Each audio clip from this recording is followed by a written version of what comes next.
Jesus, o Senhor, havia dito algumas palavras.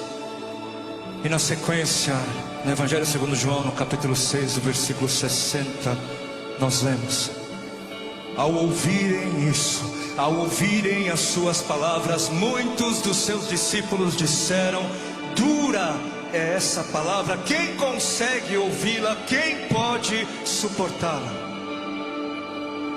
Hoje, mais do que nunca, a cultura pop é celebrada em muitas partes do mundo, é celebrada em muitas partes do Brasil, e ela é lembrada hoje aqui. E algo que se pode dizer acerca da cultura pop é que ela gosta sim das luzes, ela gosta sim das grandes produções, ela gosta da festa, da música, ela aprecia muito bem tudo isso, e tudo isso é muito bom. Mas a cultura pop, ou o mundo pop, é bem light, é bem leve, é cordial, é atrativo.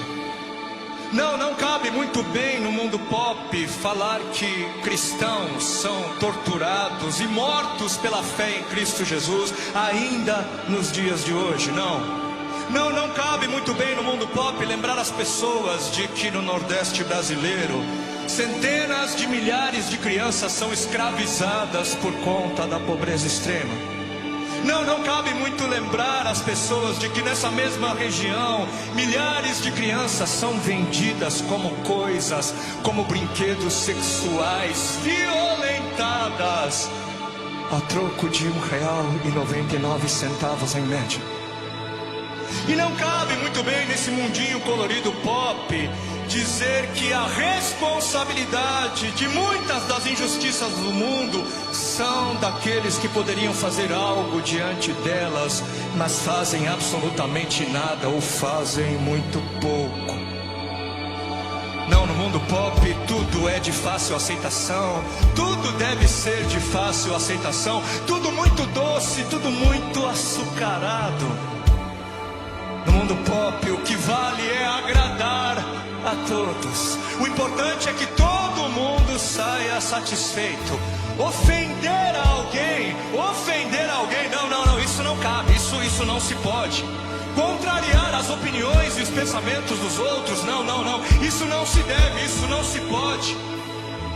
Mas um dia, um homem chamado Jesus, contrariando os pensamentos e as opiniões da maioria, se apresentou e disse algo que fez com que muitos se sentissem ofendidos e escandalizados. Ele disse: eu sou o caminho, eu sou a verdade, eu sou a vida. Ele disse: ninguém vai ao Pai a não ser por mim, a não ser através de mim.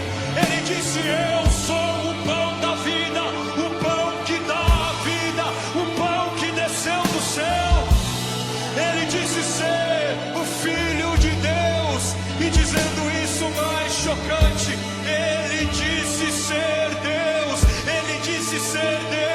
e portanto todos deveriam se submeter a ele, e portanto todos deveriam se arrepender de uma vida rebelde e se dedicar por inteiro a ele e somente a ele. Ele foi crucificado porque ofendeu muita gente. Jesus foi crucificado porque muitos se sentiram ofendidos, muitos se sentiram contrariados, muitos discípulos o abandonaram, porque Jesus não era como eles queriam que ele fosse. A música pode ser pop, as luzes podem ser pop, a forma pode ser pop, mas a mensagem não é.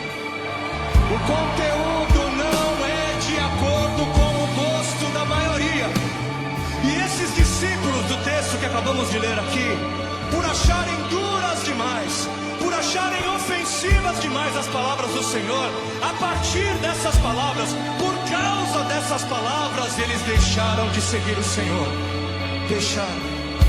E hoje também, hoje existem aqueles que não seguem ao Senhor porque o que Ele diz parece ser duro demais, escandaloso demais.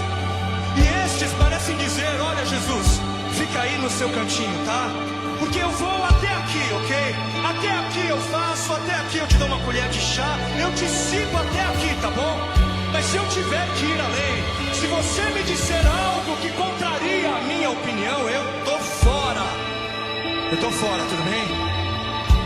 Mas o Senhor, Ele não se mostrou nem um pouco abalado com a deserção de muitos.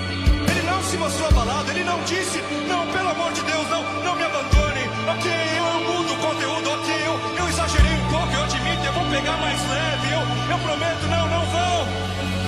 Não, Ele não se abalou. Ele ainda se virou aos 12 discípulos, aos que eram verdadeiramente os seus discípulos, e disse, e vocês não vão embora não. E Pedro então, Pedro, um dos 12, ele se levantou, cheio da graça e do conhecimento de Deus, e disse, para onde iremos, para quem iremos? Tu tens as palavras de vida, só tu tens palavras de vida eterna. E cremos e sabemos que o Senhor é o Santo de Deus, que o Senhor é o Messias esperado, o Messias aguardado. Se cremos que o Senhor se fez carne, se cremos que o Senhor no nosso meio habitou, cremos que o Senhor é aquele que foi concebido pela Virgem. Se cremos que o Senhor foi aquele que viveu sem pecado, inocente, que morreu a nossa morte, mas que no terceiro dia ressuscitou, e hoje vive, e um dia haverá de vir para nos buscar, e um dia haverá de voltar para nos buscar, para me levar pro meu lugar. Se cremos, só tu tens palavras de vida.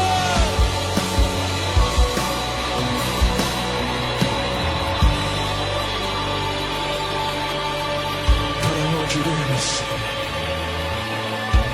Bem-aventurados os que não se escandalizam com as palavras do Senhor. Felizes são aqueles que encontram doçura em suas palavras, porque elas são vida em eternidade. É por isso que para aqueles que creem, as palavras do Senhor são doces como mel, são palavras de vida.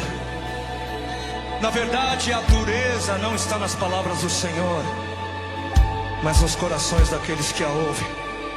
Não é a palavra que é amarga, mas é a boca que a experimenta que está cheia de amargura.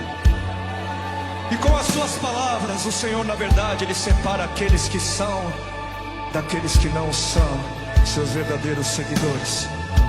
Porque enquanto não custava nada seguir a Jesus, os falsos discípulos caminhavam com Ele.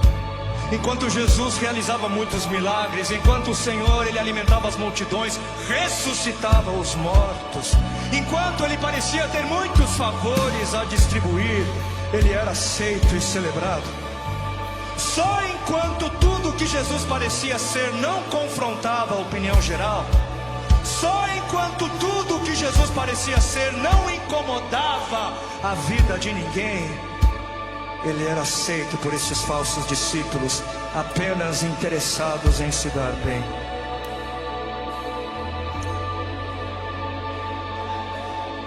Os que creem que Ele é o Santo de Deus, os que creem que Ele é Deus, se interessam por aquilo que Ele tem a dizer, e não se ofendem, não se escandalizam e se submetem, porque creem. Para estes as suas palavras são palavras de vida em eternidade.